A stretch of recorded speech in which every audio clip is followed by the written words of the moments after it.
दोस्तों, आज की इस वीडियो में मैं आपको बताने वाला हूँ जो एसएससी के द्वारा यहाँ पे जो रिक्रूटमेंट अभी रिसेंटली में जो जारी की गई है कांस्टेबल एग्जीक्यूटिव भर्ती की, जो कि ऑल ओवर इंडिया में किसी भी स्टेट से आप आते होंगे, किसी भी कैटेगरी से मेल या फिर फीमेल, तो आप बिल्कुल इसके लिए आवेदन कर सकते हैं अगर आपके पास इसके अनुसार एलिजिबिलिटी क्राइटेरिया होगा तो। उससे पहले जो भी कैंडिडेट अगर इस चैनल में पहली बार विजिट कर रहे हैं तो सब्सक्राइब करके जो बगल का बेल का आइकन दिख रहा होगा उसको भी प्रेस करना, ताकि नेक्स्ट वीडियो की नोटिफिकेशन सबसे पहले आपको मिल सके। तो चलिए देखते हैं कि कौन कौन से स्टूडेंट इस फॉर्म को भर सकते हैं, एजुकेशनल क्वालिफिकेशंस क्या ली जा रही है और किस डिपार्टमेंट कितनी सारी रिक्रूटमेंट जो आज यहाँ पर एसएससी के द्वारा यहाँ पे निकाली गई है। तो आप यहाँ पे देख पा रहे हो जो रिसेंटली में जो इसका एडवर्टाइजमेंट जो जारी की गई है, जिसमें नोटिस में यहाँ पे जो बोली गई कि कांस्टेबल एग्जीक्यूटिव जो कि male and female in Delhi police examination 2020, यहाँ पे जो है कांस्टेबल एग्जीक्यूटिव की रिक्रूटमेंट निकाली गई, जो कि आपका दिल्ली पुलिस के द्वारा यहाँ पे रिक्रूटमेंट जारी की गई है।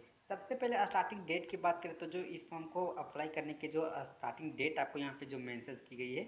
1 अगस्त से लेकर जो है 7 सितंबर तक जो इस फॉर्म को आप ऑनलाइन आवेदन कर सकते हैं। तो जो भी कैंडिडेट अगर इच्छुक होंगे, अगर आप जो है दिल्ली पुलिस में अपना करियर बनाने के लिए, तो 1 अगस्त से लेकर जो 7 सितंबर तक जो इस फॉर्म को आप ऑनलाइन आवेदन कर सकते हैं। एंड जो लास्ट डेट एंड टाइम जो कि रिसिप्ट ऑफ ऑनलाइन अप्लीकेशन की जो डेट आपको मेंशन की गई है, 7 सितंबर इसका लास्ट डेट आपका रखी गई है। एंड आगे में जो डेट मेंशन की गई, last date and time for making online fee payment, तो जो इसका फी पेमेंट करने की जो लास्ट डेट आपका रखी गई है 9 सितंबर इसका लास्ट डेट रखी गई है। अगर आप चालान के थ्रू, अगर आप ऑफलाइन के मोड से अगर आप इसका आवेदन करना चाहते हैं, जो कि आपका 11 सितंबर जो इसका लास्ट डेट आपका रखी गई, चालान के माध्यम से अगर आप इसका पेमेंट को पे करते हैं। एंड जो लास्ट डेट फॉर पेमेंट चालान जो कि थ्रू आप during working hours of bank के द्वारा अगर आप जो है इसमें आप अगर पे करना चाहते हैं, तो इसके लिए जो लास्ट डेट आपको रखी गई है 14 सितंबर इसका लास्ट डेट रखी गई है। तो अगर आप जो है यहाँ पे चालान के थ्रू अगर आप बैंकिंग के आवर्स के टाइम अगर आप जो है इसका पेमेंट करना चाहते हैं, तो 14 सितंबर तक जो है इसका आप पेमेंट कर सकते हैं। एंड जो date of computer based examination, यानी कि जो आपका सीबीटी, आपका जो कंप्यूटर बेस्ड एग्जाम आपका जो ली जा रही है, आपका 27 नवंबर से लेकर जो है 14 दिसंबर 2020 तक जो है इसका आपका कंप्यूटर का बेस्ड एग्ज़ाम ली जाएगी। ठीक है। एंड आगे मैं आपको देख पा रही हूँ कि जो आपका यहाँ पे कैटेगरी के अनुसार आप यहाँ पे कौन कौन से सीट आपको यहाँ पे बनाई गई है, तो यहाँ पे आप देख पा रहे हो कि जो आपका पोस्ट के अनुसार आपको यहाँ पे डिस्ट्रीब्यूट की गई है। तो कांस्टेबल जो कि एक्स मेल के लिए आपको यहाँ पे दी गई है, मेल वालों के लिए टोटल रिक्रूटमेंट जो है 3433 रिक्रूटमेंट है। एंड कांस्टेबल जो कि यहाँ पे एक्स सर्विसमैन एंड अदर्स वालों के लिए, जो SC ST वाले होंगे, उसके लिए टोटल रिक्रूटमेंट जो है 226 आपको यहाँ पे रिक्रूटमेंट आपको यहाँ पे निकाली गई है। एंड नीचे में कांस्टेबल जो कि एक्स सर्विसमैन फॉर मेल, ये आपका जो यहाँ टोटल जो है 243 आपको यहाँ पे निकाली गई, ये आपका ओनली फॉर मेल के लिए था। एंड फीमेल की बात करें तो फीमेल में आप देख पाए कि जो कांस्टेबल में टोटल रिक्रूटमेंट जो है आपका यहाँ पे 1944 जो है ओनली फॉर फीमेल के लिए आपको यहाँ पे निकाली गई है। तो किस कैटेगरी से आप बिलोंग्स करते होंगे, तो उसके अनुसार यहाँ से आप देख सकते हैं कि यहाँ पे जो है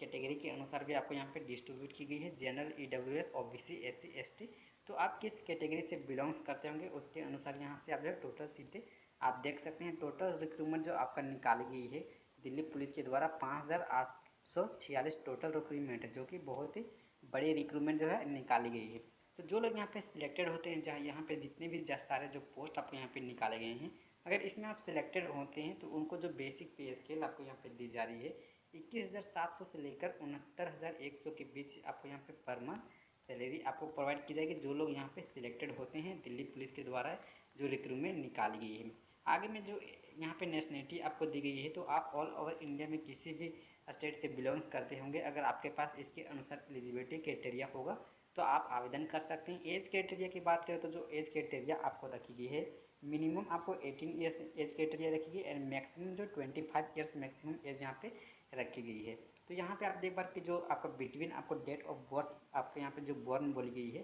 2/7/1995 से लेकर 1/7/2020 के बीच में जो अगर आप किसी भी कैंडिडेट का अगर आप डेट ऑफ बर्थ होगा तो आप बिल्कुल इसके लिए आवेदन कर सकते हैं। यहाँ पे जो आरक्षण की आपको यहाँ पे दी गई है, तो आप किसी कैटेगरी से आते होंगे SC ST OBC, तो आप जो है आरक्षण ले सकते हैं एज क्राइटेरिया में। SC ST के लिए 5 साल का एज में रिलैक्सेशन दी जा रही है, OBC वालों के लिए 3 साल का, स्पोर्ट्समैन आते होंगे तो उसके लिए 5 साल का, PWD में आते होंगे उसके लिए 10 साल का आपको एज में आरक्षण दी जा रही है। तो आप किस कैटेगरी से आते होंगे एक्स सर्विसमैन, तो उसके अनुसार आप एज में आरक्षण लेना चाहते हैं तो आप बिल्कुल ले सकते हैं। ठीक है,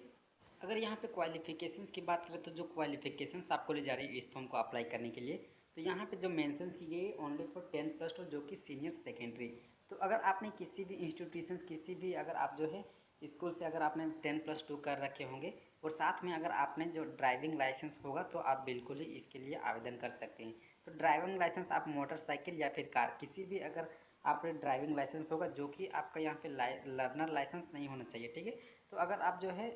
ड्राइविंग लाइसेंस के साथ अगर 10+2 किसी भी डिसिप्लिन्स में किए होंगे तो आप बिल्कुल ही इसके लिए आवेदन कर सकते हैं। ठीक है, नीचे में आप देख पा रहे कि जो आपका यहाँ पे जो incentive of NCC certificate holders वालों के लिए जो आपको दी जा रही है, तो अगर आप एनसीसी कैंडिडेट है तो उनको बहुत ही अच्छे आपको यहाँ पे प्रेफरेंस दी जाएगी, जो कि एनसीसी सी सर्टिफिकेट के लिए 5% का आपको जब मैक्सिमम मार्क्स दी जा रही है, एनसीसी बी वालों के लिए 3% का आपको यहाँ पे छूट दी जा रही है और एनसीसी ए वाले सर्टिफिकेट के लिए 2% का। तो उसके अनुसार आप जो है अगर एनसीसी कैटेगरी के होंगे तो आप यहाँ से प्रेफरेंस ले सकते हैं। तो आप इस फॉर्म को कैसे आवेदन कर सकते हैं, तो यहाँ पे देख पा रहे हो कि सबसे पहले जो एसएससी की जो ऑफिशियल वेबसाइट दी गई है इस वेबसाइट में आपको जाना होगा, उसके बाद ही जो इस फॉर्म को आप ऑनलाइन आवेदन कर सकते हैं। तो इसका लिंक जो आपको वीडियो के डिस्क्रिप्शन में मिल जाएगा, तो आप चाहें तो वहाँ से डायरेक्ट जो है रजिस्ट्रेशन करके इसके लिए आवेदन कर सकते हैं अगर आपके पास एलिजिबिलिटी क्राइटेरिया होगा, ड्राइविंग लाइसेंस होगा तो। ठीक है, तो आप यहाँ पे देख पा रहे हो कि जो रजिस्ट्रेशन करने के लिए आपको वन टाइम रजिस्ट्रेशन प्रोसेस आपको यहाँ पे बोली गई है। यहाँ पे पूरी प्रोसेस आपको बताइए कि कितने केबी का आपका फ़ोटो लगने वाला है, सिग्नेचर लगने वाला है। तो आप यहाँ से चाहें तो देख करके अप्लाई कर सकते हैं। तो अप्लाई करने के लिए जो आपको अप्लीकेशन फ़ी आपको ली जा रही है, तो 100 आपको अप्लीकेशन फ़ी ली जा रही है जो लोग यहाँ पे जनरल या फिर ओबीसी कैटेगरी पे आते होंगे उसके लिए। एंड जो लोग एससी एसटी या फिर यहाँ पे जो एक्स सर्विसमैन आते होंगे तो उसके लिए आपको किसी की तरह की आपको अप्लीकेशन फ़ी आपको यहाँ पे नहीं ली जा रही है। तो इस अप्लीकेशन फ़ी को कैसे पे कर सकते हैं, तो यहाँ पे ऑनलाइन मोड बोला गया जो कि आप किसी भी रुपए क्रेडिट कार्ड, डेबिट कार्ड या फिर भीम यूपीआई, नेट बैंकिंग ये सब किसी भी माध्यम से जो है इसका आप पेमेंट कर सकते हैं। ठीक है, और अगर यहाँ पे सेंटर की बात करें तो जो एग्जामिनेशन सेंटर आपको यहाँ पे आपको बोली गई है, तो आपका जो है रीजन्स के अनुसार आपको यहाँ पे सेंटर चूज़ करना पड़ेगा जिस टाइम इस फॉर्म को आप ऑनलाइन आवेदन कीजिएगा। तो एग्जामिनेशन सेंटर के लिए आपको यहाँ पे देख पा रहे हो कि जो आपका कोड अनुसार आपको यहाँ पे दिए गए हैं, तो जो भी आपका यहाँ पे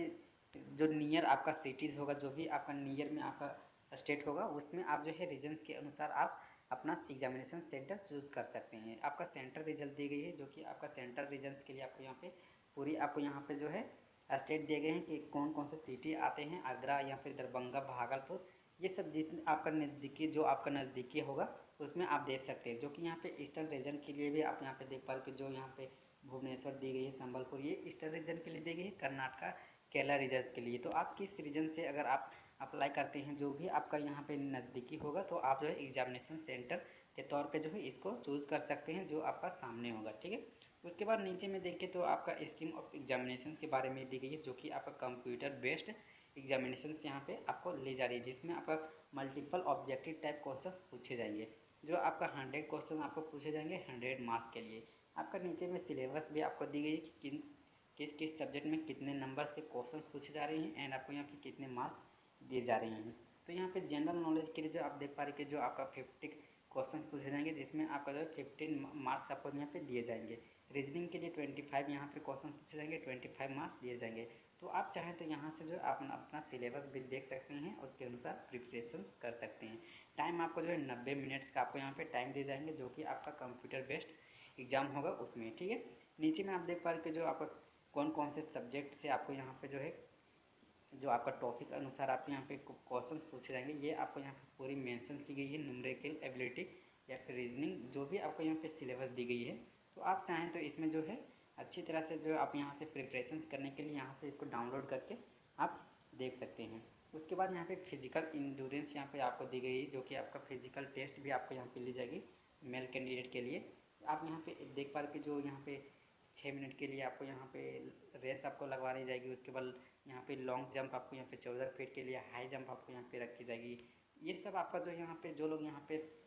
सिलेक्टेड होते हैं, क्वालिफाई होते हैं एग्जामिनेशंस में, उसको यहाँ पे जो है फिजिकल के तौर पे यहाँ पे ली जा रही है। ठीक है, तो यहाँ पे सिलेक्शन प्रोसेस की बात करें तो जो सिलेक्शन प्रोसेस आपको यहाँ पे जो बोली गई, फर्स्ट में आपका रिटन टेस्ट ली जा रही है। तो जो को लोग यहाँ पे रिटन टेस्ट में अगर आप क्वालिफाई कर जाते हैं तो उनको यहाँ पे जो है फिजिकल टेस्ट आपको ली जाएगी। तो अगर जो लोग यहाँ पे रिटन टेस्ट एंड यहाँ पे जो आपका फिजिकल टेस्ट दोनों में अगर आप सिलेक्टेड हो जाते हैं तो उनको जो आपका यहाँ पे मेडिकल आपका मेडिकल एग्जामिनेशन ये तीनों माध्यम से जो आपको यहाँ पे सिलेक्शन ली जा रही है। तो आपका कौन कौन से डॉक्यूमेंट्स यहाँ से आप देख सकते हैं कि ये सारे आपका डॉक्यूमेंट्स है जो कि आपको जो है एग्जामिनेशन के तौर पे जिस टाइम आप एग्ज़ाम होगा उस टाइम आपको लेके जाना है। उसके बाद आपका डॉक्यूमेंट वेरिफिकेशन होगा। तो आपका इतने सारे प्रोसेस आपको यहाँ पे बताई गई है सिलेक्शंस के लिए। तो आप अगर इच्छुक हैं इसमें आवेदन करने के लिए तो आप बिल्कुल आवेदन कर सकते हैं। ठीक है।